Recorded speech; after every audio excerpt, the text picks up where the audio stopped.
What's up YouTube, it's your boy Nash here, welcome back to the channel. Now before we get started with this week's episode of WWE's Biggest Issue, the road to 200 subs has now... excuse me. Anyway, the road to 200 subs has now come to a close and we're now on the road to 500 subs. Who knows, maybe we might hit 500 subs by the end of the summer, only time will tell. But as I have said in previous videos, if this channel does get to 500 subs, I will open up this Korean LOB booster box in its entirety on the channel that I got from my partners at Collector Store. So be sure to check them out. Link and address will be in the description below. By checking them out, not only does it support them, it also supports the channel, and I would greatly appreciate it. On the hopes to potentially pull a Blue Eyes White Dragon, a Dark Magician, a Red Eyes Black Dragon, a Piece of Exodia, Monster Reborn, Pot of Greed. The possibilities are out there. However, if this channel gets to 1,000 subs, I will open up this first edition Toon Chaos box in its entirety on the channel that I also got from my partners at Collector Store, on the hopes to potentially pull a collector's rare out of this set, much similar to what I pulled out of my Genesis Impact box that I opened up last year, which is this beautiful B-Cop from the Underworld. This thing is indeed absolutely beautiful. And with all of the new dark-based decks that are going to be coming out into the format, this card is definitely going to be coming up. So definitely pick yourself up a few copies before this card skyrockets in price. As for me, I'm getting this copy graded, but I never came up with a good opportunity to do so. But with that being said, if you guys want to see those boxes get opened, maybe you guys want more episodes of WWE's Biggest Issue, maybe you guys want more episodes of Yu-Gi-Oh's Biggest Issue, deck profiles, card discussions, WWE topic videos, or maybe, just maybe, you guys want some premium live event predictions and results.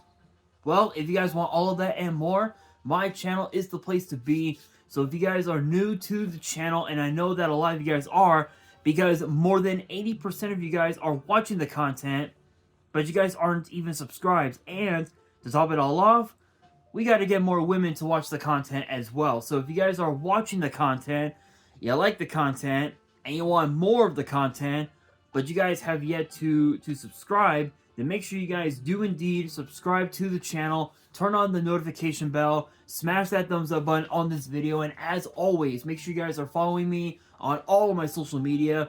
My ads will be in the description below, as will the info to my fan mail. It will also be in the description as well. And I want you guys to post in the comments below answering the question of the day, which basically is this week's episode of WWE's Biggest Issue, which is this: who do you believe should have been inducted into this year's Hall of Fame class? Let me know down in the comments below.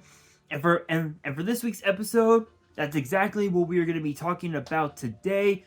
Is exactly that. It is actually a review of this year's Hall of Fame class, and I'm also going to talk about who I believe should have been in this class instead. And also, for some reason, they haven't done the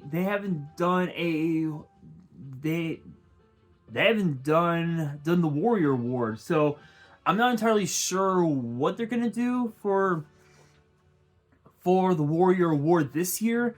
But it'll be interesting to say the very least. But with that being said, let's get straight into it. Kicking these off, we got we have Thunderbolt Patterson, probably one of the most unique individuals in professional wrestling. Obviously, his name was synonymous by for the NWA, the National Wrestling Alliance, and he actually got blacklisted by them for some crazy reason. But when you look at the list of his accomplishments, they pretty much speak for themselves. Cauliflower Alley Club Men's Wrestling Award 2021, Championship Wrestling from Florida, NWA Brass Knuckles Champion, Florida version one time, and of course NWA Florida Heavyweight Champion, Championship Wrestling from Georgia, NWA National Tag Team Champion alongside Ole Anderson, CWA Continental Wrestling Association World Champion, Luthez Professional Wrestling Hall of Fame 2019, Georgia Championship Wrestling NWA Georgia Tag Team Champion 3 times. One with Mr. Wrestling, who I believe is known as Tim Woods. I believe he got inducted into the WWE Hall of Fame, didn't he? No, he did not. He has yet to be inducted, so maybe we could see him get inducted into the Hall of Fame. One with Tommy Rich, and then one with Mr. USA Tony Atlas, which that's a hell of a feat right there. And then of course 2-time NWA Georgia Television Champion, ICW International Championship Wrestling U.S. Champion one time, Maple Leaf Wrestling, NWA United States Champion Toronto version one time, Mid-Atlantic Championship Wrestling NWA Atlantic Coast Tag Team Champion alongside Jerry Briscoe, NWA Big Time Wrestling NWA American Tag Team Champion 4 times, 2 with Wahoo McDaniel, 1 with Toru Tanaka, and then 1 with Johnny Valentine. I think his name in WWE was Luscious Johnny Valiant. I think was his name, if I remember correctly. NWA Tri-State, NWA Brass Knuckles Champion, Tri-State version 1 time. NWA Brass Knuckles Champion, Amarillo version 4 times. And then World Wrestling Association, WWA World Tag Team Champion alongside Alberto Torres. Wrestling Observer Newsletter Worst on Interviews 1985. And then, of course, the WWE Hall of Fame Class of 2024. Honestly, his accomplishments pretty much speak for themselves. But what's interesting is that he got blacklisted from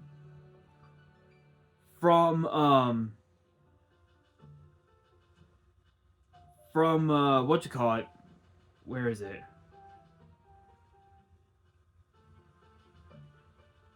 Where is that? I just had it. Oh, here it is. Here it is. He got blacklisted for some weird ass reasons, and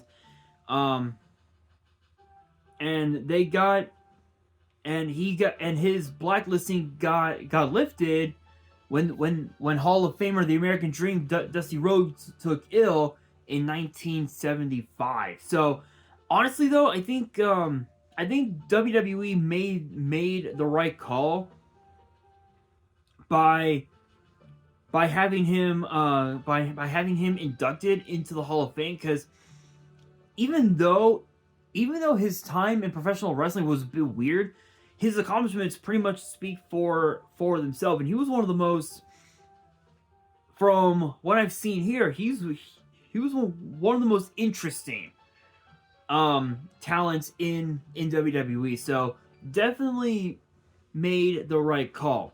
Next up is Muhammad Ali. I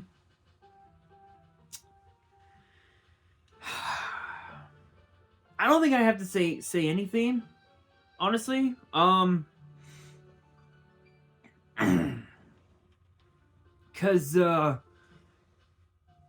just the name speaks for itself. Cause I mean, think about this. Think about this. His boxing record: 56 wins, 5 losses, 37 wins by knockout. Think about that. I don't even have to say anything else. Literally, I don't have to say anything else. Like, just hearing the name Muhammad Ali, it just speaks for itself right there. Excuse me. And also, too, for those who don't know, apparently his the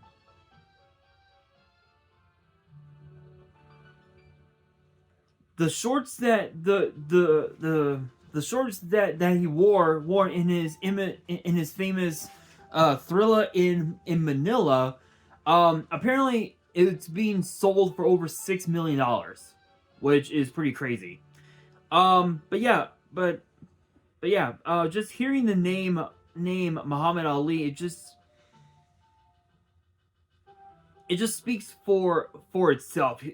Arguably one of the most inspirational boxers in the entire world. I think second to Mike Tyson perhaps, and Tyson got inducted in 2012.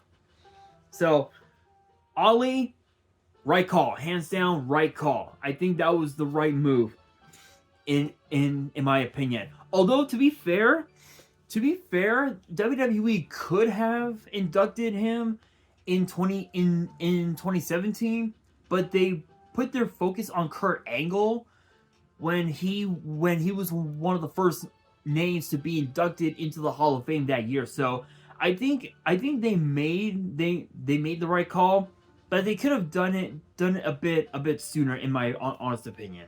But next up, Bull Nakano. I think honestly, Bull Nakano is probably one of the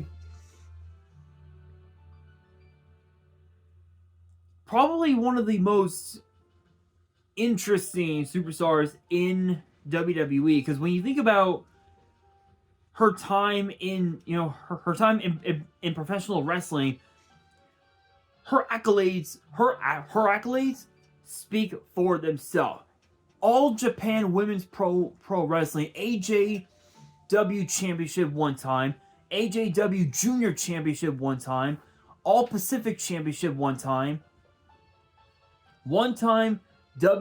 WWWA World Single Champion, WWWA World Tag Team Champion 3 times, one with Dump Matsumoto, Condor Saito, and then one with Grizzly Iwamoto.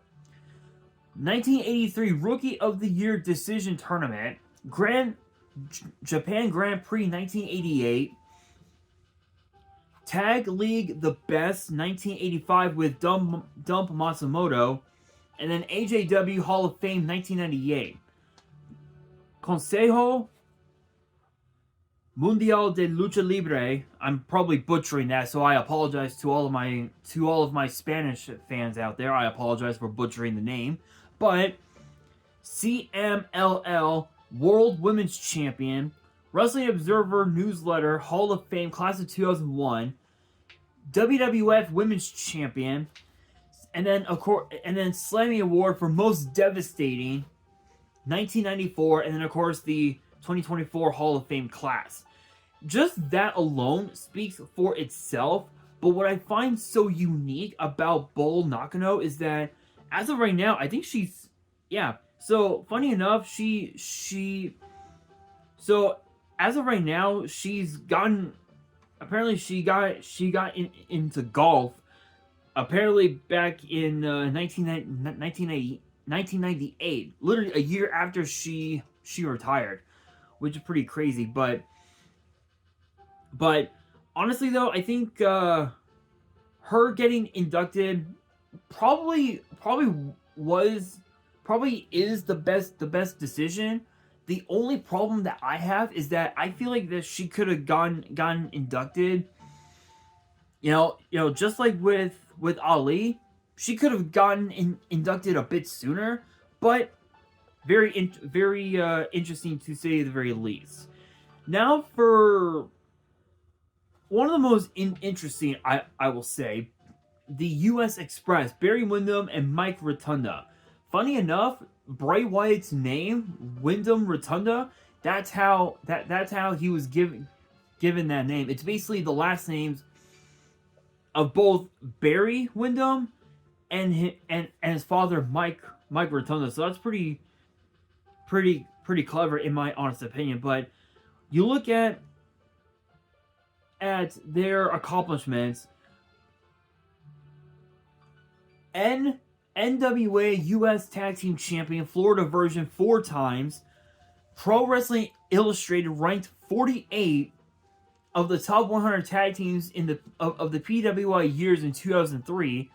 And then, of course, 2-time WWE Tag Team WWF Tag Team Champions. And then, of course, the Hall of Fame. Honestly, here's the thing. You look at Mike Rotunda's accomplishments as a singles competitor. When it comes to amateur wrestling, Eastern Intercollegiate Wrestling Association Heavyweight Champion 1981. All Japan Pro Wrestling. World's Strongest Tag Determination League 2000 with Dr. Death Steve Williams.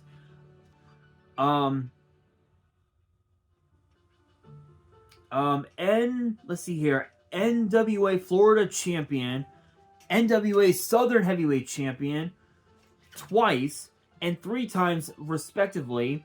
And then, of course, 5-time U.S. Tag Team Champion, 1 with Mike Davis and 4 with Barry Windham. Lou Thesz Hall of Fame Class of 2022.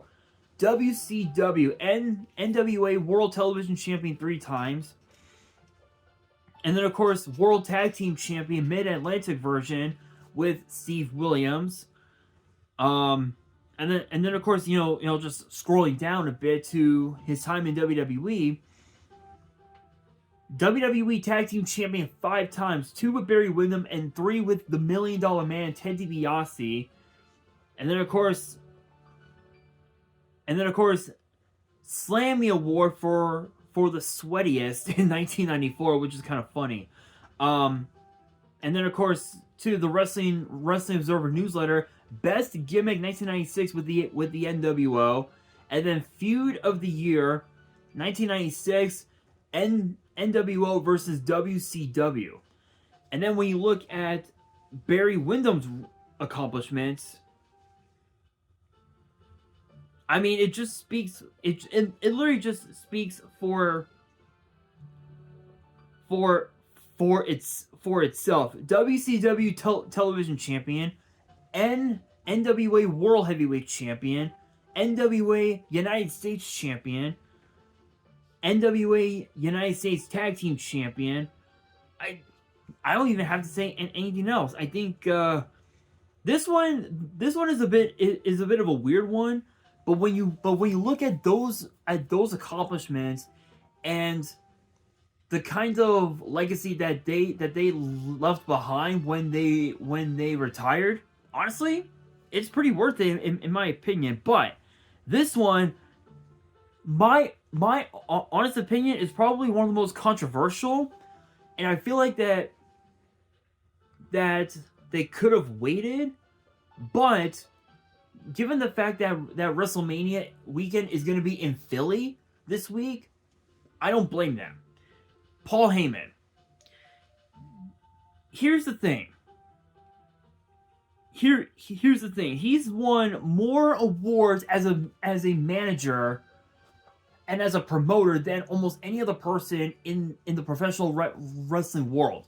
Think about this. Inside the Ropes magazine, Manager of the Year 2020, Pro Wrestling Illustrated Faction of the Year 2022 with the Bloodline, Manager of the Year 1992, 2024 Hall of Famer, WWE Year-End Award for Best on the Mic in 2018, Wrestling Observer Newsletter Feud of the Year 2023 as part of the Bloodline versus Kevin Owens and Sami Zayn, Best Color Commentator 1991, Best Booker 1994 to 1997 and 2002, Best on Interviews 2013 and 2014. Best Non-Wrestler 2001, 2002, 2004, 2012 to 2014, 2018, 2019, 2021, and 2022. Best Non-Wrestler of the Decade 2010s. Best on Interviews of the Decade 2010s. Most Disgusting Promotional Tactic 2012. The angle with CM Punk exploiting Jerry the King Lawler's real-life heart attack, playing footage of him near death. And then, of course, Wrestling Observer Newsletter Hall of Fame class of 2005. And think about this. Think about this. Think about this. ECW once was a part of WCW and has managed literally some of the greatest performers in wrestling today. Stone Cold Steve Austin, CM Punk, Rob Van Dam, Big Show, Brock Lesnar, Kurt Angle, Roman Reigns, The Undertaker, I think Brian Pillman, if my memory serves right.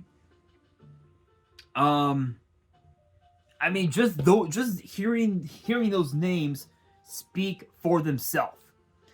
But honestly, this class, honestly, I'm all for it. I'm all for it. But as far as who I believe should have been inducted into this year's Hall of Fame, the number one that definitely comes into mind is Chyna, and the reason being is because when she signed with WWE and started to become a professional wrestler and became WWE Women's Champion, she became a beacon of hope for women who were being body shamed, who were being disrespected, and people saying that, oh, women can't wrestle, women can't do this, women can't do that. She proved to the entire world you can be a woman and still wrestle and still kick someone's ass. That's the type of legacy that Chyna left, had left behind the moment she retired, and the moment she sadly passed away, which honestly, in my opinion, she definitely deserves her flowers, but not sure when that will ever come. And another one that definitely comes into mind is Owen Hart, but unfortunately, due to some unique reasons, I don't think we're ever gonna see Owen Hart in the Hall of Fame anytime soon. But I will say this: this year's class is interesting, but I love it. And with that being said, that will do it for this week's episode of WWE's Biggest Issue. Hopefully you guys enjoyed. If you did, make sure you guys smash that thumbs up button. If you guys are new to the channel and you guys want more episodes of WWE's Biggest Issue in the future, make sure you guys subscribe to the channel, turn on the notification bell, and of course, as always, make sure you guys are following me on all of my social media. My ads will be in the description below, as will the info to my fan mail. It will also be in the description as well.